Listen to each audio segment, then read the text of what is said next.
the dairy industry is different from my area to Idaho to Washington to Oregon to, you know, Minnesota, Wisconsin, wherever. The industry is different, but at the heart, we're all the same. We're worried about um, producing a product to feed people. We're worried about our animals. We're worried about making sure that they're taken care of.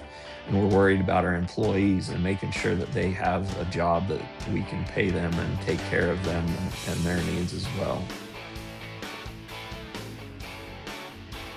Alltech delivers smarter, more sustainable solutions for agriculture. Our diverse portfolio of products and services improves the health and performance of plants and animals, resulting in better nutrition for all and a decreased environmental impact. We believe agriculture has the greatest potential to shape the future of our planet. Our more than 5,000 talented team members worldwide share our purpose of working together for a planet of plenty. For more information, visit alltech.com. Welcome back to the Hoard's Dairyman podcast. Today, we're visiting with a 5-generation dairy producer who is a voice for the dairy industry in many ways. Daniel Buttars of Butter-Dell Holsteins is with us today. He manages the boots on the ground in their dairy in Lewiston, Utah, and also carves out time to serve the industry in the Utah Dairy Commission Board, Dairy West, and the United Dairy Industry Association Board. Daniel, thank you so much for joining us today. Thanks for having me. Excellent. Well, can you give us a general overview of your operation and some of the history of your 5-generation dairy? So I'm number 4 on the farm. My kids would be here helping me to make up 5, I guess you'd say. My great grandfather moved here in the early 1900s and bought the original farm and then bought some registered Holsteins and started milking cows shortly thereafter. We've been here on the same farm ever since, and we we like it. The name of the farm is Butter-Dell Holsteins. We're pretty well straight straight Holsteins. We do have about 5 token jerseys because my kids thought it was fun to have a jersey around, and they just keep growing around. So we have a few of those, and we like to show cattle around the West a little bit and try to breed cow families and keep them going. It's kind of a love in our life to have these cows around, and we enjoy the cows, and we enjoy seeing the pedigrees and the cow families and building upon that year or generation after generation. Diving into those outside of the Mountain West, can you tell us a bit about what farming life is like? Okay. Yeah, so we're milking about 270 through the parlor right now, and we have a double 7 herringbone with automatic takeoffs and all of that technology. Um, we we also use a herd monitoring system that we've had for about I think it's been about 8 years now, and that's been a good thing for us. Um, Farming in the West is a little different, and my area is probably different than the West as a whole. We live in a mountain valley that's about 42 to 4,400 feet in the valley where we farm. So we have kind of a shorter growing season. We plant and harvest corn for silage, a little bit of corn for grain. We grow barley for grain and alfalfa, and then some oats for a hay crop for our dry stock and young stock. We have to irrigate everything that we have. There's not much moisture. I know some of you folks back east have more moisture than you know what to do with. We have the other problem. It's very limited in the summer. We get most of our water in the winter, and then it's all pumped through irrigation systems, and that's how we can grow a crop out here and farm. We can pretty well raise all of our own hay needs or purchase some on the stump that we harvest and take care of that way. And then with our corn silage needs, we grow all of our corn silage needs, and the barley and the corn for grain corn's kind of rotation, have some straw, bedding fodder, that kind of stuff. So it works for us, and that's kind of what we've done for a lot of years, and we keep making it work for now. So You're really close to Idaho, correct? You're right I, on the border? my house is about 2 miles from the border. Yeah. So not quite 2 miles from the border. So Wow. yeah. Yeah. We live in the valley by Logan, Utah. Logan would be the closest big town. That's the one with Utah State University is there, located there. So it's, I mean, we'll have frost till first part of May pretty often, and then we usually will have a frost in the fall about the middle of September to the 20th of September. So that's kind of our growing season, and it works for what we do, and we adjust to those conditions, I guess, to make it work. So um, from the main areas of dairy and Idaho, we're about 2.5 hours away from that. But there's a lot of processing here in our valley. We have two Schreiber's plants, one that does cheese and one that does like yogurts and stuff. And the plant that I send milk to is called Gosner Foods. They do Swiss cheese and UHT milk, box milk, shelf stable stuff. So there's also a little butter plant here in our valley. Yeah, powder plant, powder butter plant in the valley as well. So there's quite a bit of dairy in our valley still. So it's kind of it's getting pushed out a little bit with population growth around Logan and where the university is. A lot of the dairies south end of our valley are being retired or moving on to something else. Where I'm at in Lewiston, there's still I think 13 dairies within Lewiston city limits. So that's about 8 to 10 mile radius. There's that many dairies, and then right over the border in Idaho, there's another chunk in around Preston, Idaho. So that's kind of where we're at and what we do. You talked about, Holsteins is really your focus and you're selling your milk for cheese. What do you do for breeding goals? What do you have for your overall genetic choices? We've bred a lot of type cows. That's kind of my father's love. It's kind of getting adjusted a little bit more. We're pushing a little bit more for combined fat and protein, maybe a little bit smaller frame cow. We're still focusing on nice balanced cows with good udders, good feet and legs. Try to have some longevity out of them. We like having that higher fat and protein test. It just pays dividends more than shipping water for us. That's kind of where we're at, is we're shooting for a little bit smaller frame cow.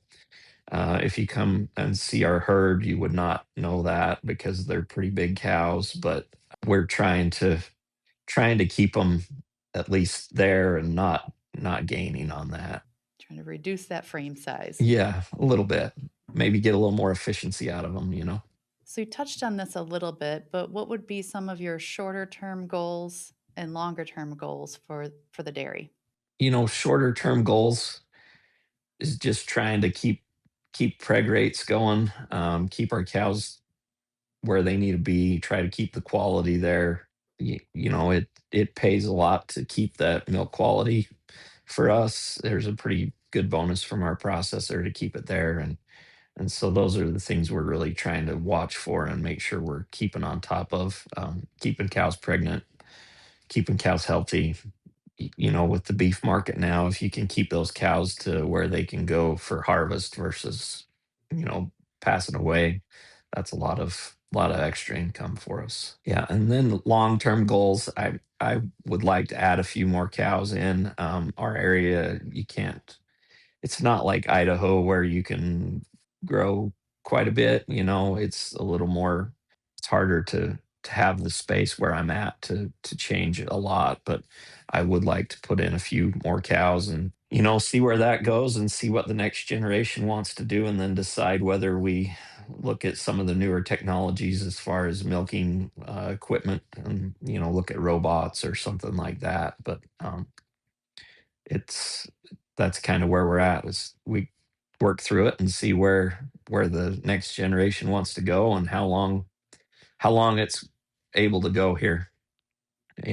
We're out away from town a little ways, but the way the valley is changing and growing, I don't, it'll be hopefully it'll be a long time and we can stay fifth generation or sixth generation, But as we see across the country where there's development and growth, it starts pushing those dairymen out further away. So we'll see how that goes. Yeah, let's talk about that a little bit. I've heard a lot. I mean, it depends on what part of the country you're in, but the regulations being a big challenge. Do you see a lot of that as far Um, as your ability to expand? you know, at our size, we can grow a little bit and still be under some of those permitting restrictions. We still have to work through some government agencies with water and soil conservation and that kind of stuff to try to make sure we're not polluting. We've been pretty proactive at putting in, lagoons and things like that, and manure handling stuff. We're trying to do soil testing to make sure that we're applying where the ground needs it and utilizing our manure versus just getting it out. If I don't grow a lot where I'm at, it's not going to change too much on that right now, unless the state changes the requirements. But we're under that CAFO AFO size operation for our state. Great. And so we talked a little bit about the generations. Can you maybe give our listeners an overview of your how you're currently structured? And you said S- your kids might be the fifth generation, or they're Yeah, involved. yeah, they're involved. So my great grandpa moved here and started the farm, right? And then my grandfather took over the farm, and he farmed until he passed away. He had cancer and passed away when my dad was like 21 ish, 20 or 21. And after that, my dad and my uncle ran the farm until it's been like 10 years now that I purchased my uncle's shares out. And so my father and I and our wives are partners on the farm. My father's still involved. He's in his early 70s, and he still comes out and feeds cows and drives tractors and whatever. And he's the reason why I can serve on the boards and be able to be gone. Our family's always been very actively engaged in the industry, different areas. My father's been on the national DHIA board. He was the president of that. He's served on there for a long time. He's been involved with the Council for Dairy Cattle Breeding. He's been able to travel the world with that dairy records groups. Um, my uncle, who was a partner before, was involved with Farm Bureau. Then he was a state representative. When he decided it was time to get out of the dairy industry, he actually was elected to be our county executive. So he was the manager for the county. And then he, after that, was appointed as our state commissioner of ag by the governor. So we've all been kind of involved in different parts of the industry, but involved in the industry throughout our farming career, I guess. So, Yeah, yeah, that's excellent. And your father was recently inducted to the Utah Dairy Hall of Fame, I understand? yeah, yeah. So the Dairyman's Hall of Fame is an award that Dairy West has had for a while. They do one for Utah and one for Idaho, and then I guess we're gonna see. I'm sure we're gonna add a couple states, but that's pretty new. That just all kind of merged in January. So that is just an honor, an award that they give out to people who have either been involved or been progressive in the industry. People either family or people in the industry nominate them for that award, and he was able to receive that I guess it wasn't in November, but it was in the November before. So it was uh, it was kind of an interesting experience because I was the chair over that award that year, and I was the one that was able to give that award to my dad. So it was pretty cool experience that my whole family was able to be there, and it was a good thing. It was pretty neat to see that and see that recognition for his time that he's spent serving the dairy industry. What one piece of wisdom, I mean, not just farm wisdom, I was going to say farm wisdom, but clearly you guys are involved in many aspects of the industry. What would you say he passed down to you that you use today? Um, he's been very generous with his time. He's always been involved. At one point, he said that on the back of his headstone, he wanted gone to another meeting. And that's kind of him. He enjoys going and doing. Um, you can glean a lot of info from other people as you serve on these boards and see how that can affect your own dairy at home. When you get home, you can make changes, or so and so's doing this or seeing this by changing this protocol. And there's a lot of things from that he's kind of instilled in us as family members by get out there, serve your community, be involved.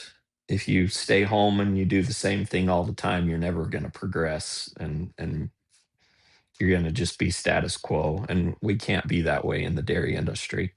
It's a ever changing industry, and we have to kind of evolve with it. So I would say that that's kind of one of the biggest pieces of knowledge or whatever he has passed down to me. So, as I think about this, one of the things that has affected me the most when we were going through the transition with my uncle, somebody said, don't forget that your dad has this knowledge of how many ever years he's been there, and try to change it all at once. And there's a lot of that we see in our industry as a younger generation. We want to come in and change everything, but we need to respect that time that's been there and make sure that we are cognizant of their knowledge, and utilize that knowledge how we can, the best we can, because sometimes that knowledge is worth a lot more than anything I paid for to go to school. So Alltech delivers smarter, more sustainable solutions for agriculture. Our diverse portfolio of products and services improves the health and performance of plants and animals, resulting in better nutrition for all and a decreased environmental impact. We believe agriculture has the greatest potential to shape the future of our planet. Our more than 5,000 talented team members worldwide share our purpose of working together for a planet of plenty. For more information, visit alltech.com. Yeah, that's really, really well said. Really well said.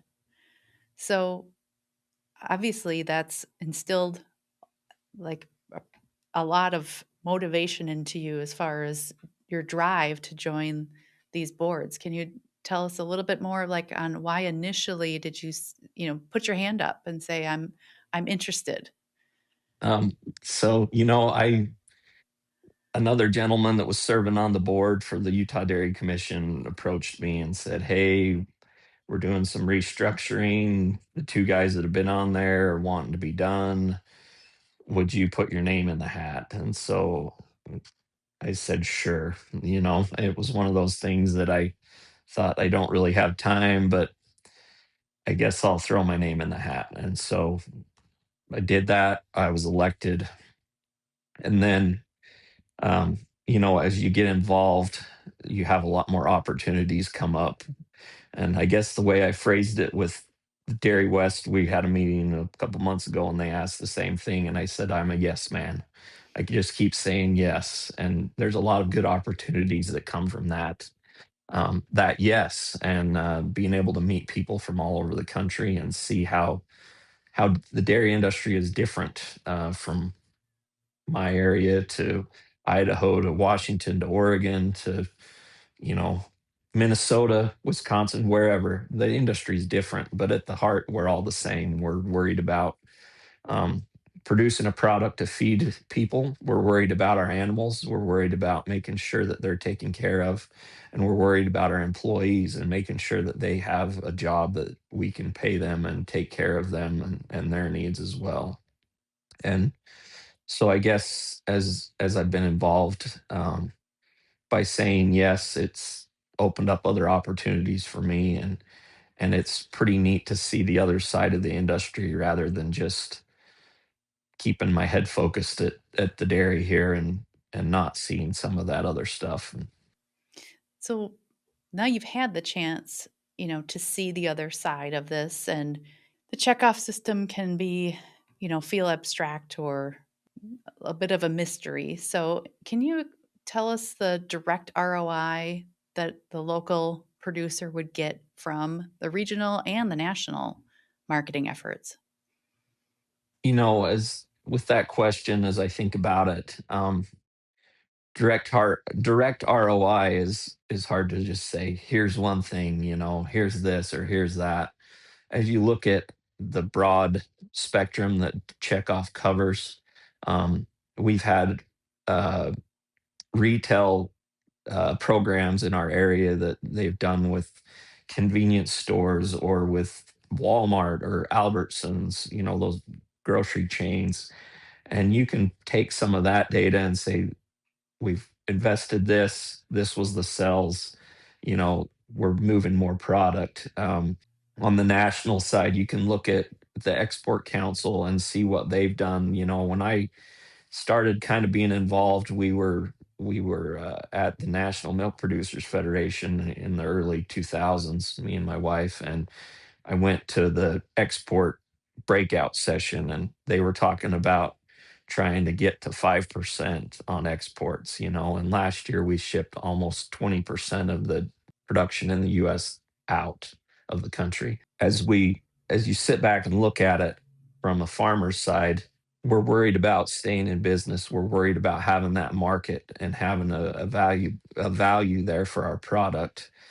And without some of these options, it's hard to say, if we didn't have the Export Council and some of these things that we fund as a checkoff organization, it would be very hard to see the growth that we're having in the US, but still have a market. Because if you take 20% of the milk and dump it back in the market, a lot of guys my size are out of business. I see it as a way for us to stay in business and keep that market flowing and hope that we can uh, have a high value product that we're selling. So, you touched on exports, and I understand you're a member of the Farmer Led Exports Committee. Can you tell us a little bit more about what that entails? So, with DMI as a board member, they put you on different committees. Export committees one, farmer relations is one, innovations is one. With my time on there, I was appointed to the export committee. They just assign you to those committees when you get on the board, and then they reassign every year. I've been lucky enough to be on exports since I got put onto the UDIA board, and it's pretty interesting to see how much effort goes into promoting our product across the world. We have an awesome group of people who live and breathe dairy products and selling dairy products across the world. The different markets that it goes into and the different products that it goes into, and Southeast Asia to Africa to Central America and Canada. There's all kinds of places that these products are going. As a member of that committee, we get to hear where our products are going, what the trends are, what they see is coming, where the next hotspot is for dairy export, where we need to invest time to grow that opportunity across the world. It's been pretty interesting to hear about different farmers who have traveled and gone and seen where they're at and been that face for our industry across the world, and the experience that they have relating with the people that are in the different parts of the world, the effect that it has on them and their image of our industry in the US. changes when they meet a farmer. So been a real great opportunity to see some of that and to associate with those people who are out being the poster child for our industry across the world. Yeah, we had Krista Harden as a guest on the podcast before, and it is really mind boggling the people that are staffed in those countries around the world that are Yeah. making it all happen.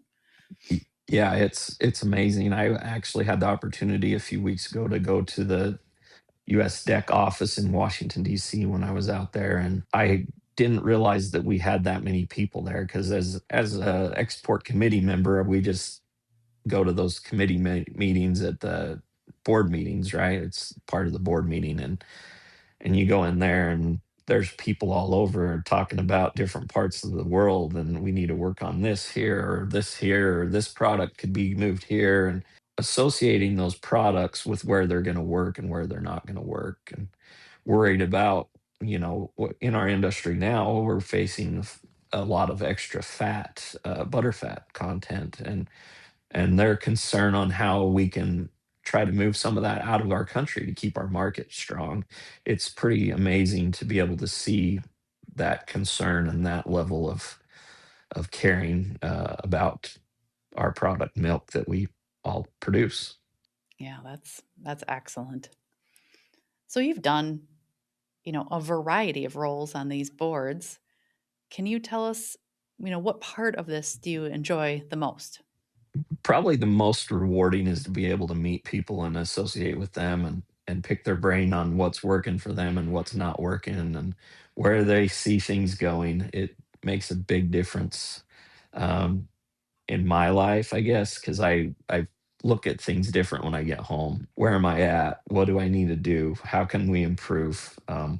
Not that I'm real fast at change, but it definitely helps keep your mind open to make sure that you're not being stagnant and going by the wayside, that you're actually, well, so and so's doing this or so and so's seeing this. Do I need to be changing something up, or should I be looking at a new technology, or should I be looking at changing protocols, or however it may be? That part's been great to have those associations and build those friendships, not only in my state or region, but across the country. I've got a lot of respect for a lot of fellow dairy people that are serving our industry from across the country. I would say that's probably my favorite part of being involved. So if someone was listening and they've considered running for a board or, throwing their name in the hat, what steps and would you recommend that they take and what recommendations would you have for them? For me, I would say get involved at your state or region level first, and you're going to have to reach out to whoever's doing that. And I think every state's a little different on how it's run. Utah, it runs through our dairy or our commission, state commission of ag. The Utah Department of Ag does the elections and things. That comes up, and board terms are different everywhere, right? But you'll have to watch for those and contact the people who are on the board and who are, involved in the different organizations across the country, and say, hey, I want to get involved, or how can I get involved, and watch for that and throw your name in the hat. Don't be afraid to, you're not always going to be elected. Don't be afraid of being beat. It's good to have more than one name on the list for options to be elected. It's getting harder and harder to find people, it seems, in our industry that will be involved in some of these things. And as our numbers reduce and we are trying to keep the same amount of people on these boards, it's harder to find people. So if you have any desire at all to do it, or if somebody twists your arm, just say yes and get involved. You never know where it will take you, and how it will impact your life and your family's life and your industry. Your dairy at home, because there's a lot of good things that come out of doing a little service to our industry. Great. And, having so much vision to what we said, the other side of things, what gets you the most excited about the future of dairy promotion? It's amazing to see some of the innovation things that they've got going on, the research stuff. You look at how our milk's being used, and the ingredient, or the not the ingredients, but what the makeup is of our milk, and you think, where is this going to go? How can we use this product elsewhere? Can we use it? Can we use it for, like makeup? Can we use it for healthcare? Can we use it for, there's all kinds of options, and you get to see some of that stuff come about, and where the research is going, or how people are imagining that our product can be used or broke down. So that's pretty amazing and exciting to see some of that stuff, and the value that can come back to the dairyman from some of those new products and new things that are coming out in the Utah, Idaho region, the area we're in, or well, Washington and Oregon as well. We have a program called Build Dairy that helps train kids or people that are going through school to be involved in the dairy industry. And you get to see some with that. I've been able to see some of the research that the universities in our area are doing on different products and different things, and it's pretty cool to be able to see some of those and see the effect that a new product can have in our industry, or a change to a existing product that can make it more shelf stable or more healthy for the consumer, and you get to see that come around and evolve. So it's pretty cool to be able to have that opportunity. Can you tell us a little bit more about that? I haven't heard. Is that a Utah State program? So Build Dairy is done through, there's Utah State, Weber State, BYU, Boise State, Idaho State, Washington. Don't remember which school. Washington State, I think, has one. Oregon State, and that it's usually like master's or doctorate degrees, and they help fund some of their schooling to get them to work through in the dairy industry. I think that they have about 50 to 60% of the people that graduate actually go back in and work in the industry. So it's pretty cool to see some of those people. They actually just have added to that for environmental impact stuff. So they're starting to see some people going through that are studying manure management and different ways that that's affecting us. And we get to see that more on a regional effort than on a national effort, because there's a lot of difference between farming in the East or farming in the Midwest or farming in the West, and the different climates and the different ways the soils are.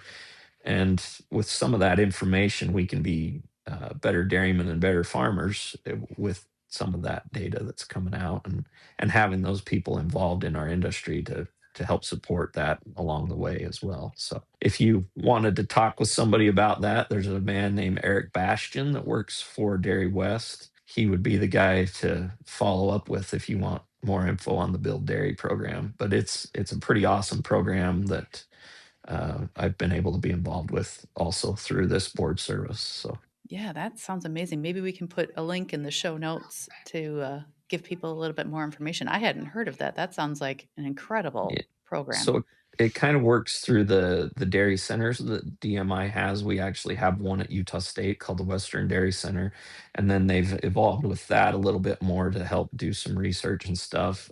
So, since your family has been involved in showing, I would love to know your favorite World Dairy Expo champion of all times. Of all Oh time, I should boy. say. I'm not very good at following that. A lot of my family is a lot more involved in that, but we actually had a cow that we had purchased a number of years back. Her name was Estelle Stormatic Legend, and she went out there. She didn't win, but she was, I think, honorable mention the year that she was out there. So that would probably be my favorite cow. Just the opportunity that we had to have her, and see how that worked out in the end. So, a gentleman by the name of Michael Deaver purchased her and showed her, but that was quite a few years back. But it was pretty awesome. She won the Black and White Days Western National out here close to us, and yeah, that would probably be the one that I would point to, just because there is that. But there's been a lot of other cows that you're like, wow, that thing's amazing, and I've had the opportunity to go out a few different times to expo. I judged out there in college, and I went out to watch a cow that we had, a couple cows that we had out there one year, and it's an amazing event that they have out there, and the caliber of animals that are there is unreal to me. So That's a very fair answer. Bred and homebred we animal on the well colored we shavings. yeah, when you see them out there, it's pretty impressive. That Eskdale cow, we bought her as a pick of the flush. It was pretty interesting. She was a nice heifer, but she wasn't anything that we were stoked about. And then as she calved in, and the second lactation, she just was great, and it was time for us to move her along, because we don't have the time and the facilities to baby one of those cows that it takes to keep them where they need to be. So it's a little different out here in the West. It's a little harder to have those ones that are up there and good, that can go compete out there. Definitely understand. All right, another fun question. What is your favorite dairy product? I would have to go with cheese of about any kind. I really like the Tillamook cheddar cheese squares. They're very nice to have. You can take them with you and go. But other than that, I mean, you got to go with ice cream, don't you? Other than cheese, I mean, you look at cheese; it's on everything everything that I eat pretty well has cheese with it. But other than that, you throw in a nice bowl of moose tracks or a chocolate or something. It's pretty hard to beat that. I know this is a little ways from you, but the Washington State, have you had the Cougar Gold Yes, I cheese have. before? Yeah, That's pretty it's pretty good. good. Yeah, yeah, yeah. There's a lot of different cheesemakers out through the West that have some really high quality stuff. So, and I can't miss the Swiss either. That's where my milk goes, is the Swiss cheese, and it's the product that they have there is pretty good. It's just not. I don't think it's viewed as an everyday cheese event, as much as some of the other ones are. So it needs to be. We need to have, we need more sales there. So let's get them to view it as an everyday event. Have Swiss on a cheeseburger or sandwich or whatever. Excellent. Well, thank you so much for joining us today and giving us a view into your home operation and what you do to be a voice for the dairy industry in just so many aspects. So, Daniel, thank you for taking the time and sharing what you and your family have developed. Thanks for having me. It was great to share. Great. If you want to be the first to catch these conversations, make sure you're following us on YouTube or your favorite podcast player so you don't miss a beat. And if this episode added value for you, be sure to share it with someone who would appreciate it too. Alltech delivers smarter, more sustainable solutions for agriculture. Our diverse portfolio of products and services improves the health and performance of plants and animals, resulting in better nutrition for all and a decreased environmental impact. We believe agriculture has the greatest potential to shape the future of our planet. Our more than 5,000 talented team members worldwide share our purpose of working together for a planet of plenty. For more information, visit alltech.com. Thank you for listening to the Hoard's Dairyman podcast. Follow us on Apple Podcasts, Spotify, or your favorite podcast app. And don't forget to like and subscribe on YouTube. See you next time.